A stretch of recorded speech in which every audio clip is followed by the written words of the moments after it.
Hello everyone, my name is Catherine Phillips and I'm currently in my second year of PhD in the International Studies Department of the Arts faculty. I'm here to talk to you a bit about my MRes student experience to give you a brief idea of what you can expect from taking part in this course. I also want to discuss some advantages of the course and some challenges that you may face, as well as to provide some tips and helpful resources that can help you prepare and navigate through them over the next couple of years.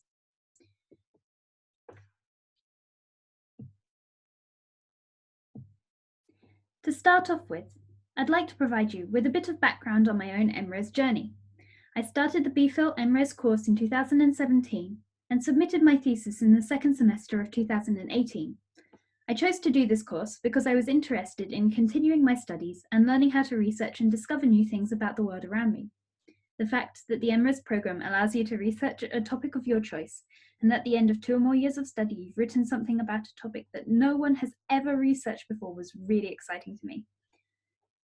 As the first year of the BPhil MRes is focused on coursework designed to introduce potential methods and methodologies that can be of use to you in your second year, I was able to take a mixture of interesting electives that helped to expand my skill set.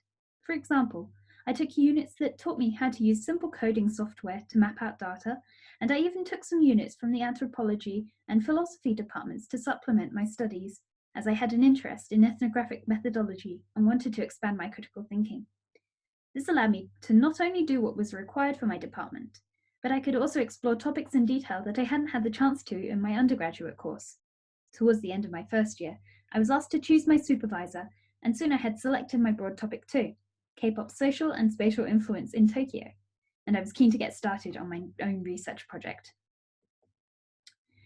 The second year of my course was both a challenging and an incredibly fulfilling experience, and I saw a really big improvement in my ability to think critically and apply what I had learned in my first year to my own work. The second year was very different to my first year. One of the biggest differences was that I was no longer having regular weekly lessons in the same way as before, as I had to focus on researching and writing, and I had to learn to organize my study time myself. The other major difference was the shift from learning from others' research to conducting my own, and learning how to draw original ideas and theories from collected data and link them back to previously existing works.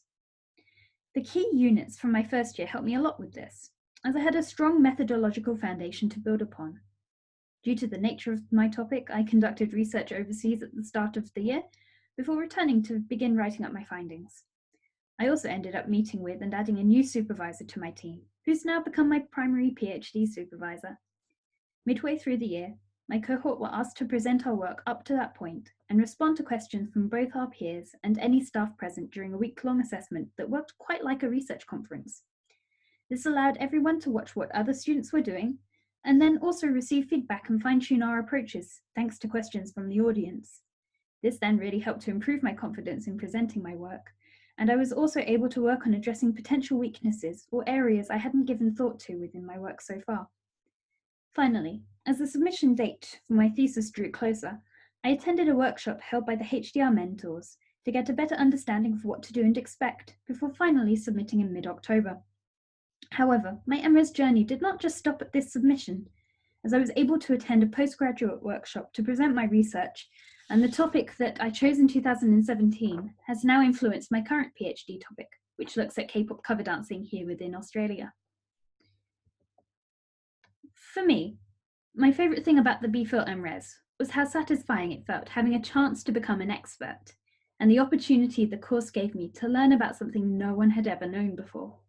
Getting to say that your work has helped to push the boundaries of the bubble of human knowledge is incredibly cool. What's more, the MRes can also lead to potential opportunities to present your work to wider audiences.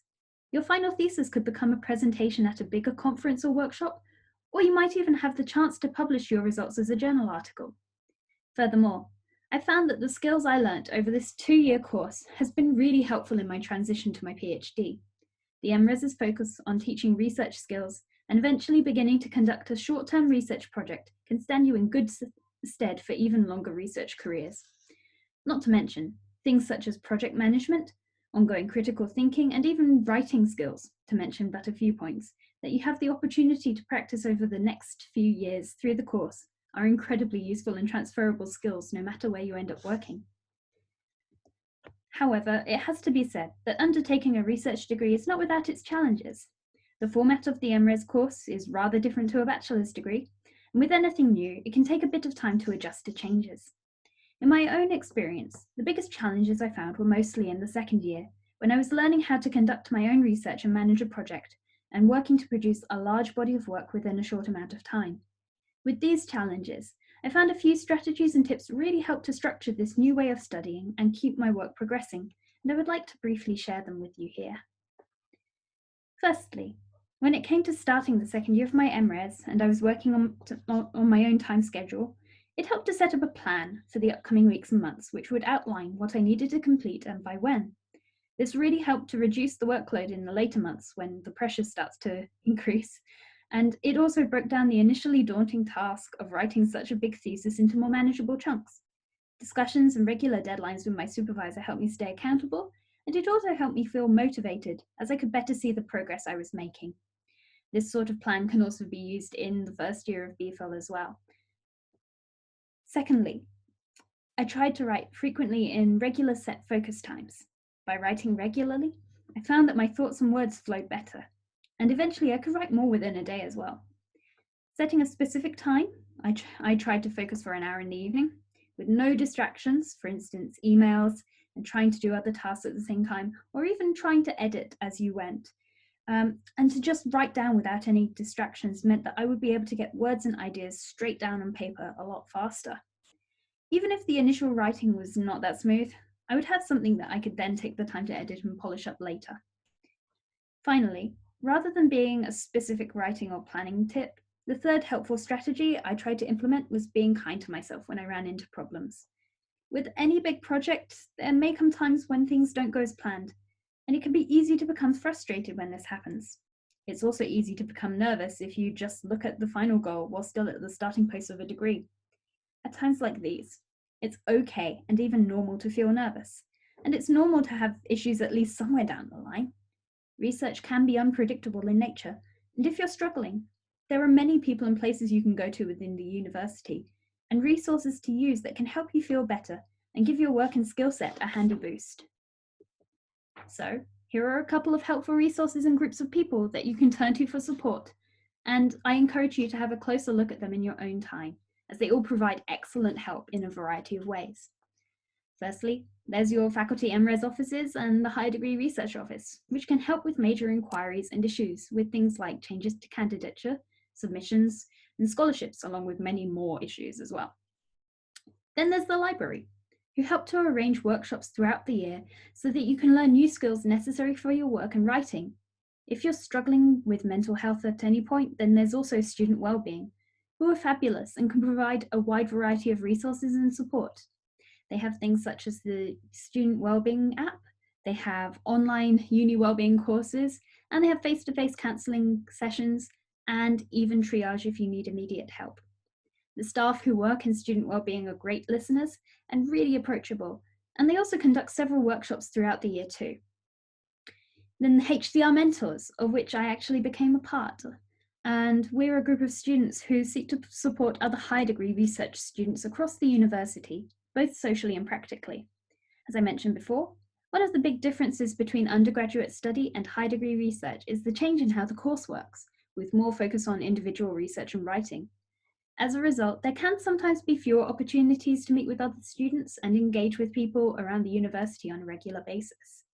The mentors work to counter this and help foster a sense of community within the HDR cohort, as well as provide further support through, for example, peer-led panels and collaborative workshops alongside other offices within the university. Previously, we've worked quite closely with student wellbeing for workshops on procrastination and dealing with stress and uncertainty. Personally, I've found the mentor support tremendously helpful over these past couple of years, so I encourage you to keep an eye out for updates from them on their Twitter or Facebook pages. I've included the handles here on this slide. And finally, one of the most important resources for support and helping you through this course are your supervisors.